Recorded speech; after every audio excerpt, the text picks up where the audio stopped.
Excellencies, honorable members, ladies and gentlemen, good morning and take your seats.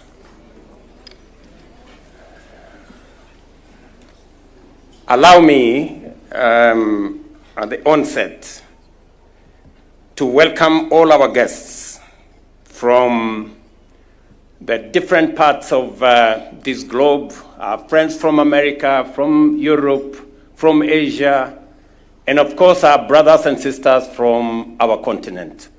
Welcome to Kenya. In the words of Ricky Bolton, welcome home.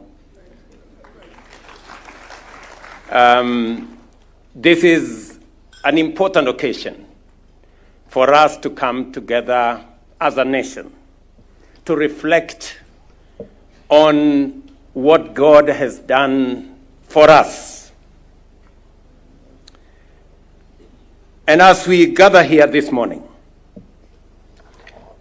and we have done this every year since the National Prayer Breakfast was launched in 2003, to pray for our nation, forge unity, and build bridges across political, religious, and community divides.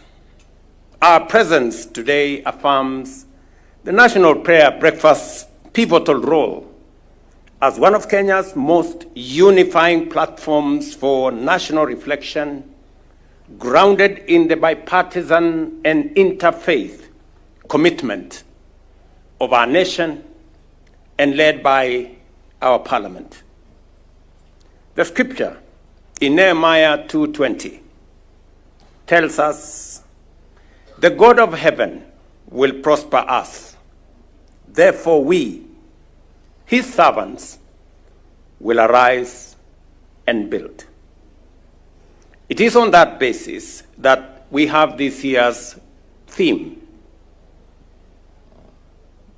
Let me repeat, the God of heaven will prosper us, and therefore we, his servants, will arise and build. This verse captures the essence and core message of our gathering today. Arise and build is more than a theme. It is a sacred call to action, a renewal of our national covenant rooted in the words of our national anthem when we say, "Let one and all arise with hearts both strong and true." These words are not just a lyrical expression, but a pledge to rise in spirit, in purpose, and in unity. To rise and build is to return to the ideals that shaped our republic so that justice may be our shield and defender, and plenty may be found within our borders. The story of Nehemiah reminds us that every great national renewal begins with a desire to overcome adversity, guided by prayer, faith in God, and bold and decisive actions.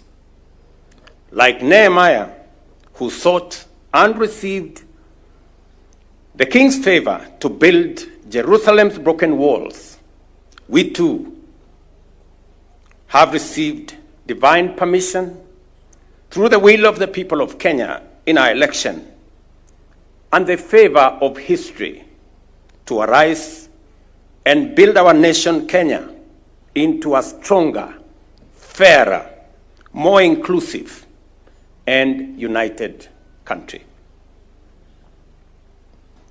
What made Nehemiah's mission of rebuilding the walls of Jerusalem successful was not just the plan, important as it was. It was the people, men and women, priests and merchants, nobles and laborers, who all took their respective places and stood shoulder to shoulder on the wall, laying brick by brick. As patriotic Kenyans, We must emulate this example. As government,